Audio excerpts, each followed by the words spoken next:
Hello everyone, welcome back to the channel. Today's topic is SQL. Okay, so the full form of SQL is Structured Query Language.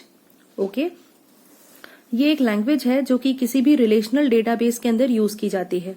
Okay, relational databases मैंने आपको already इसके पहले वाले video में cover किया था, बताया था आपको क्या होते हैं. एग्जाम्पल के तौर पे देख सकते हैं जैसे कि ओरेकल, माई एसक्यूएल जो हम पढ़ने वाले हैं, हमारे सिलेबस में माई एसक्यूएल है. ओके, सो DB2, जितने भी तरह के रिलेशनल डेटाबेसेस होते हैं उन डेटाबेसेस के अंदर वर्क करने के लिए जो लैंग्वेज यूज होती है that is SQL, structured query language. Okay, so we can say this is the language which allows you to create and operate on relational databases. Okay, ANSI जो है American national standard for information interchange, ये ANSI ने इस language को standard कब माना, कब बनाया, 1986 में. राइट, इस लैंग्वेज का जो डेवलपर था वो कौन था? ISO. Right, ISO IEC. And design किसने किया था? जिन्होंने इस लैंग्वेज को डेवलप किया था, जो डिजाइन किया था, वो है Raymond F Boyce and Donald D Chamberlin. Okay, ये दो पर्सन्स थे जिन्होंने इस लैंग्वेज को डिजाइन किया था. देन ये लैंग्वेज किस कैटेगरी में आती है?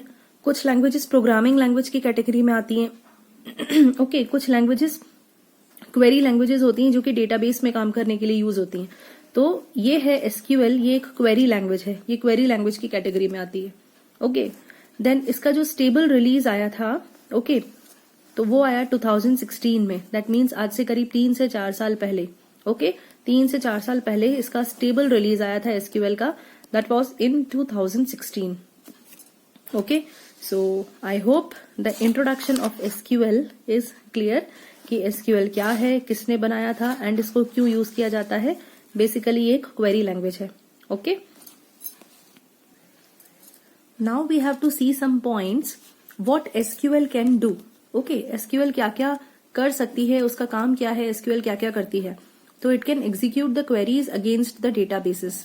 It can retrieve the data from the database. Okay, आप क्वेरी कर सकते हो डेटाबेस में से, डेटा रिट्रीव कर सकते हो, माने डेटा फेच कर सकते हो, डेटा को इंसर्ट कर सकते हो, यानी कि आप रिकॉर्ड्स, आपके टेबल्स जो आप बनाएंगे उनके रिकॉर्ड्स आप एंटर कर सकते हैं, डेटा अपडेट कर सकते हैं, न्यू रिकॉर्ड क्रिएट कर सकते हैं. ओके, देन डेटा को डिलीट कर सकते हैं डेटाबेसेस में से, न्यू डेटाबेसेस क्रिएट कर सकते हैं.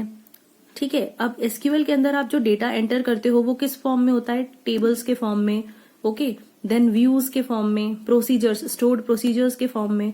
तो ये सारी चीजें हम क्रिएट कर सकते हैं, इनको चेंज कर सकते हैं, माने मैनिपुलेट कर सकते हैं. ओके, या रिमूव कर सकते हैं. इसके अलावा क्या कर सकते हैं? We can get the permissions on the views, procedures और टेबल्स. ये जितने भी डेटा स्ट्रक्चर, इनको हम डेटा स्ट्रक्चर बोलते हैं, जैसे कि व्यू, प्रोसीजर या टेबल, जो भी चीजें हम डेटाबेस में क्रिएट करते हैं उनको हम डेटा स्ट्रक्चर बोलते हैं. ओके, तो जिस भी तरह का डेटा या डेटा स्ट्रक्चर आप क्रिएट करेंगे तो उनपे आप परमिशंस दे सकते हैं, है ना. तो परमिशंस भी दे सकते हैं using the SQL commands. So these are the things which we can do through SQL. So these are some points which are written, so we can say what SQL can do. So these are the things which SQL can perform. Next very important topic for this video is SQL commands. SQL जो है उसके कुछ commands होते हैं जो कि इन categories में divided होते हैं. Okay, so we can say types of SQL languages or types of commands. Number 1 is DDL, number 2 DML, number 3 DCL, number 4 TCL, then DQL and session control commands. इसका मतलब होता है data definition language, data manipulation language, data control language, transaction control language, then data query language and session control commands. Okay, so ये सभी 6 commands को हमको 1 by 1 learn करना है. इसी वीडियो के अंदर मैं आपको एक्सप्लेन करूंगी इन कमांड्स का क्या मतलब होता है और ये क्यों यूज होते हैं. So first command was DDL, that means Data Definition Language. ये जो कमांड है बेसिकली ये यूज होती है ऐसा टास्क परफॉर्म करने के लिए जिसके अंदर आप डेटा को डिफाइन कर सकते हो. ओके, डेटा को डिफाइन करने का मतलब है कि डेटा, कौन सा डेटा क्रिएट होगा, किस तरह का डेटा क्रिएट होगा. ओके, जैसे कि अगर मैं टेबल्स की बात करूं, टेबल अगर मुझे क्रिएट करना है तो we can create the tables, we can make alterations inside the tables and we can drop यानी कि permanently remove the table from the database. So if I want to perform any of such kind of operation, I will have to use the DDL command. Okay. तो उसके लिए I have three kinds of commands. Commands are there, that is create, alter and drop. Table को आपको create करना है या database को create करना है या व्यू को, किसी भी चीज को अगर आपको क्रिएट करना है तो हम क्रिएट कमांड का यूज करते हैं.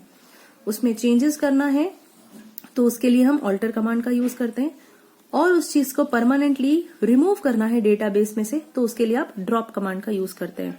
ओके, ये रहा आपको theoretical explanation. We have to study about each and every command in detail which will be covered in the next upcoming videos. Next है DML कमांड. DML मतलब data manipulation language. This command is used for manipulating the data. Okay, ये जो है सिर्फ data को define करता है, यानी उसका स्ट्रक्चर या स्कीमा, अगर हिंदी में बोलें तो उसका जो ढांचा होता है उसको तैयार करने के लिए यूज किया जाता है. लेकिन ये जो कमांड है ये एक्चुअली डेटा के साथ वर्क करता है. अगर आपने टेबल क्रिएट करी तो उसके अंदर जो आप रिकॉर्ड्स एंटर करेंगे, मतलब रो और कॉलम एंटर करेंगे, वो हम करते हैं DML कमांड्स की मदद से. ओके, तो इसके अंदर आप रिकॉर्ड्स को, मतलब कि रो को क्या कर सकते हैं, इंसर्ट कर सकते हैं, उन्हें अपडेट करेंगे या उस रो को डिलीट करेंगे. ओके, ये जो ड्रॉप और ऑल्टर था ये पूरे के पूरे टेबल पे वर्क करते हैं, जबकि ये वाले कमांड्स किस पे वर्क करते हैं, उनके जो कॉलम्स या जो रो होते हैं उन पे वर्क करते हैं, पर्टिकुलर रिकॉर्ड्स पे वर्क करते हैं. ओके, तो इंसर्ट से आप रिकॉर्ड्स को यानी कि रोज को इंसर्ट करेंगे, अपडेट की मदद से, एंड एक पर्टिकुलर रिकॉर्ड या दो रिकॉर्ड्स को डिलीट करेंगे डिलीट की मदद से. देन नंबर 3 इज TCL मतलब transaction control languages. Transaction control language वो कमांड्स होती हैं जो कि डेटाबेस के अंदर किसी भी ट्रांजैक्शन को सेव करती हैं परमानेंटली या रिमूव करती हैं. ओके, तो मतलब ये किसी भी ट्रांजैक्शन को परमानेंटली ट्रांजैक्शन को चेंज करती हैं. सेव करना होगा तो परमानेंटली सेव करेंगी, रोल बैक करना होगा तो रोल बैक करेंगी, यानी कि चेंज करेंगी. ओके, तो इसके अंदर जो कमांड्स यूज होती हैं वो है commit, roll back and save point. Commit से चेंजेस परमानेंटली सेव हो जाते हैं, रोल बैक के से अनडू हो जाते हैं, जो भी चेंजेस आपने किए वो अनडू, और ये सेव पॉइंट से पर्टिकुलर पॉइंट्स पे सेव होते हैं. Okay, all right. Our next command is DCL which stands for data control language. Okay, now this command is used to give the rights or the permissions. ये rights या privileges देने के लिए use किया जाता है. ओके, तभी इसका नाम है, नेम से समझ में आ रहा है, डेटा कंट्रोल, मतलब ये डेटा को कंट्रोल करता है बाय गिविंग द परमिशंस. तो either it can give the permissions to the data और it can take the permissions for the data. Okay, तो डेटाबेस में जो भी आपको चेंजेस करना है या जो भी whatever you want to do inside your database, उसके लिए यूजर को परमिशंस देना या परमिशंस वापस लेना. Grant means giving the permissions, revoke means taking back the permissions. Alright, next is session control commands.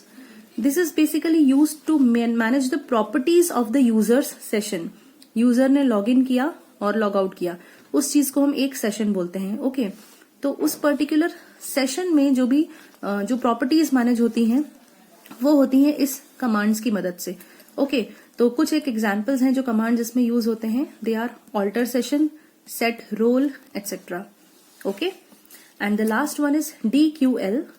किसी किसी बुक में ये जो कमांड है ये अलग से मेंशन किया जाता है, एंड किसी किसी बुक के अकॉर्डिंग ये जो कमांड है अलग से मेंशन नहीं किया जाता. सिलेक्ट कमांड जो है वो DML के अंदर ही आ जाता है. Insert, update, delete and select एक साथ आते हैं.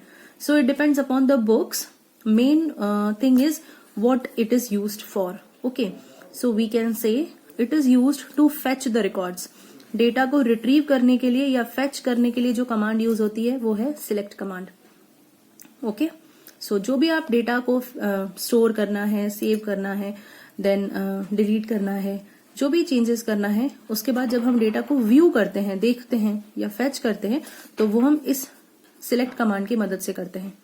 Okay, so I hope all the commands are clear, all 5-6 commands are clear to you.